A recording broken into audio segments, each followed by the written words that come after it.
जय माँ संतोषी, जय माँ लक्ष्मी। प्रिय भक्तों, आज आप लोगों का दिन शुभ हो।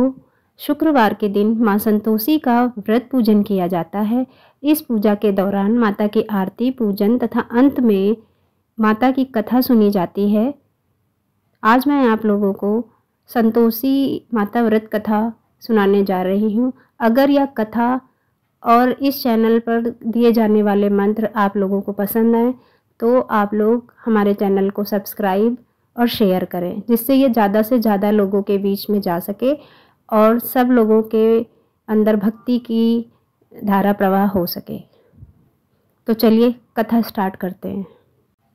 एक बुढ़िया थी, उसके 7 बेटे थे। 6 कमाने वाले थे जबकि एक निकम्मा था। बुढ़िया 6 बेटों की रसोई बनाती, भोजन कराती और उनसे जो कुछ जूठन बचती वह 7वें को दे देती। एक दिन वह पत्नी से बोला, देखो मेरी माँ को मुझ पर कितना प्रेम है। वह बोली, क्यों नहीं, सबका झूठा जो तुमको खिलाती है। वह बोला, ऐसा नहीं हो सकता, मैं जब तक आँखों से न देख लूँ मान नहीं सकता। बहू हंसकर बोली, देख लो तब तो मानोगे। कुछ दिन बाद त्यौहार आया। घर में 7 प्रकार के भोजन और चूरमे के लड्डू बने। वह जांचने को सिर दुखने का बहाना कर पतला वस्त्र सिर पर ओढ़े रसोई घर में सो गया। वह कपड़े में से सब देखता रहा। 6 भाई भोजन करने आए। उसने देखा माँ ने उनके लिए सुंदर आसन बिछा नाना प्रकार की रसोई परोसी और आग्रह करके उन्हें जमाया। वह देखता रहा। 6 भोजन करके उठे तब माँ ने उनकी झूठी थालियों में से लड्डुओं के टुकड़े उठाकर एक लड्डू बनाया। जूठन साफ कर बुढ़िया माँ ने उसे पुकारा, बेटा 6 भाई भोजन कर गए हैं, अब तू ही बाकी है, उठ, तू कब खाएगा। वह कहने लगा, माँ मुझे भोजन नहीं करना, मैं अब परदेश जा रहा हूँ। माँ ने कहा, कल जाता हो तो आज चला जा। वह बोला, आज, हाँ आज ही जा रहा हूँ। यह कहकर वह घर से निकल गया। 7वें बेटे का परदेश जाना। चलते समय पत्नी की याद आ गई। वह गौशाला में कंडे थाप रही थी। वहां जाकर बोला, हम जामे परदेश, आवेंगे कुछ काल, तुम रहियो संतोष से, धर्म आपनो पाल। वह बोली, जाओ पिया आनंद से, हमारो सोच हटाए, राम भरोसे हम रहे, ईश्वर तुम्हें सहाय। 2 निशानी आपन देख धरूं मैं धीर, सुधीमती हमारी विसारियो, रखियो मन गंभीर। वह बोला, मेरे पास तो कुछ नहीं, यह अंगूठी है, सो ले और अपनी कुछ निशानी मुझे दे। वह बोली, मेरे पास क्या है, यह गोबर भरा हाथ है। यह कहकर उसकी पीठ पर गोबर के हाथ की थाप मार दी। वह चल दिया। चलते चलते दूर देश पहुंचा। वहाँ एक साहूकार की दुकान थी। वहां जाकर कहने लगा, भाई मुझे नौकरी पर रख लो। साहूकार को जरूरत थी। वह बोला, रह जा। लड़के ने पूछा, तनख्वाह क्या दोगे। साहूकार ने कहा, काम देखकर दाम मिलेंगे। साहूकार की नौकरी मिली। वह सुबह 7 बजे से 10 बजे तक नौकरी बजाने लगा। कुछ दिनों में दुकान का सारा लेन देन, हिसाब किताब, ग्राहकों को माल बेचना, सारा काम करने लगा। साहूकार के 7-8 नौकर थे, वे सब चक्कर खाने लगे। यह तो बहुत होशियार बन गया है। सेठ ने भी काम देखा और 3 महीने में ही उसे आधे मुनाफे का हिस्सेदार बना दिया। वह कुछ वर्ष में ही नामी सेठ बन गया और मालिक सारा कारोबार उस पर छोड़कर चला गया। इधर उसकी पत्नी को सास ससुर दुख देने लगे।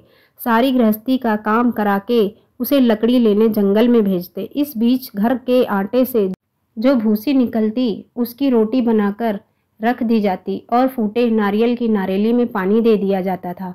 एक दिन वह लकड़ी लेने जा रही थी। रास्ते में बहुत सी स्त्रियां संतोषी माता का व्रत करती दिखाई दी।